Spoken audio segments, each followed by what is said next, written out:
কোনো কারণে আপনি যদি দুঃখ পান, কোনো সমস্যার সমাধান না বের করতে পারেন, এই সংসার থেকে আলাদা হয়ে যেতে চান, তাও এই বন্ধু আপনার সাথেই থাকবে। সমস্যার সমাধান না দিতে পারলেও আপনার সম্বল হয়ে অবশ্যই থাকবে। হয়তো আপনার দুঃখ কম করতে পারবে না, কিন্তু আশার আলো অবশ্যই দেখাবে। যখন আপনি সংসার থেকে আলাদা হয়ে যান, তখন আপনার সাথে যুক্ত থাকে আপনার এই বন্ধু, আসল বন্ধু। এবারে আমরা মানুষেরা বড়ই বিচিত্র। তারা সবসময় যে কোনো জিনিসের মাহাত্ম্য দুবার বুঝতে পারি। এক, তা পাওয়ার আগে। দুই, তা হারাবার পরে। এবারে ঠিক এরকমই আমাদের বন্ধুরাও হয়। যদি আজ আপনার বন্ধুরা আপনার সাথে থাকে, তাদের প্রতি কৃতজ্ঞ থাকুন, তাদের প্রসন্ন রাখুন, তাদের মাহাত্ম্য বুঝুন। একবার আপনি এদের হারালে, অনুতাপ করলেও আর এদের ফেরত পাবেন না। তাই ভালোবাসুন, বন্ধুত্ব বজায় রাখুন, আর আমার সাথে বলুন, রাধা রাধা। আমাদের মধ্যে বহু মানুষ মাঝে মাঝে নিজেকে অকর্মণ্য মনে করে, ভেবে নেয় যে এত চেষ্টা করার পরেও কিছুই পেলাম না, আর হয়তো পরেও কিছু পাবো না। সেই জন্য নিজের জীবনের সমস্ত বোঝা অন্য কারোর কাঁধে চাপিয়ে দেয়, বিশ্বাস হারিয়ে ফেলে।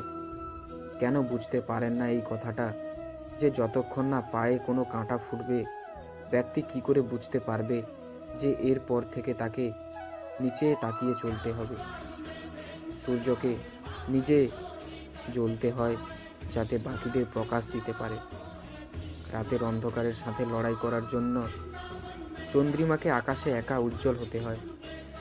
নদী নিজের যাত্রা কি করে করে, নিজের পথ কি করে করে, সে পাথরের সাথে লড়াই করে তা বানায়।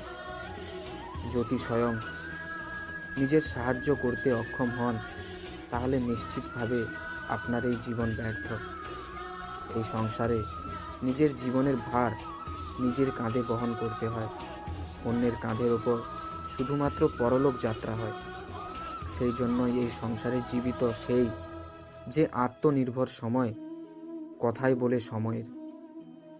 পূর্বে কিছুই হয় না, প্রতিটা ঘটনার একটা সময় থাকে। সময় আগে না সূর্যোদয় হয়, আর না সূর্যাস্ত হয়। সময়ের পূর্বে গাছে না ফুল ফোটে, না ফল ধরে। কিন্তু একটা কথা ভেবে দেখুন, যদি বর্ষা আসার আগে কৃষক ভূমি কেনা প্রস্তুত করে, বীজ রোপণ না করে, তাহলে কি ফসল ফলবে? যদি কোনো যোদ্ধা যুদ্ধের পূর্বে নিজের অস্ত্রে ধার না দেয়, তাহলে সে যুদ্ধ কি করে লড়বে? এর মানে এটাই হলো যে সময় আপনার যখন আসার, তখন অবশ্যই আসবে। কিন্তু ততক্ষণ এটাও গুরুত্বপূর্ণ যে আপনি নিজেকে তার জন্য তৈরি রাখুন। কারণ এই সুযোগ, এই কথাটা শুনতে যত ছোট, এটা আসেও ততটা কম সময়ের জন্য, তারপর চলে যায়। এবার যদি সুযোগ আপনার হাতে আসে, আপনি তার জন্য তৈরি না থাকেন, তাহলে আপনি সাফল্য কি করে পাবেন? তাই আপনি সঠিক সময়ের জন্য অপেক্ষা করুন, এই সুযোগের জন্য অপেক্ষা করুন। কিন্তু ততক্ষণ নিজের চেষ্টার দ্বারা নিজেকে আরও সক্ষম করে তুলুন, কারণ সাফল্য আপনার জন্য অপেক্ষা করছে। শুধু অদ্ভুত উপহার এই কথাই মানুষকে এই সংসারের সমস্ত প্রাণীর থেকে ভিন্ন করে তোলে, সংসারের সবচেয়ে উপরে নিয়ে যায়। এই কথার কারণেই আমরা একে অপরের সাথে ভাব আদান প্রদান করি। আমি আমার মনের ভাবনা অন্য কাউকে ব্যক্ত করতে পারি, অন্য কেউ তাদের ভাবনা আমাকে ব্যক্ত করতে পারে। এই কথাই আমাদের সবচেয়ে বড় ঢাল। এবার দেখুন, আপনি নিশ্চয়ই লক্ষ্য করেছেন, কারো কথা মধুর হলে লোকে তাকে ভালোবাসে, তাকে নিজের বন্ধু বানায়। সে ভাবে যদি কারো কথা কঠোর হয়, তাহলে লোকে তাকে ঘৃণা করে, তাকে নিজের শত্রু মনে করে। এই কথায় ভাষা হয়ে আমাদের ইতিহাস রচনা করে।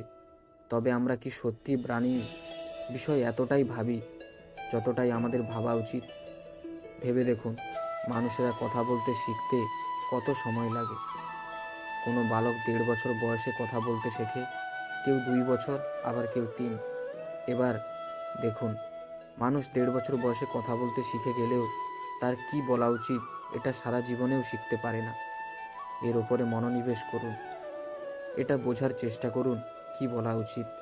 নিজের কথা শুদ্ধ করুন, নিজের কথা মধুর করুন, আর সেই মধুরতার সাথে আমার সাথে বলুন, রাধা রাধা।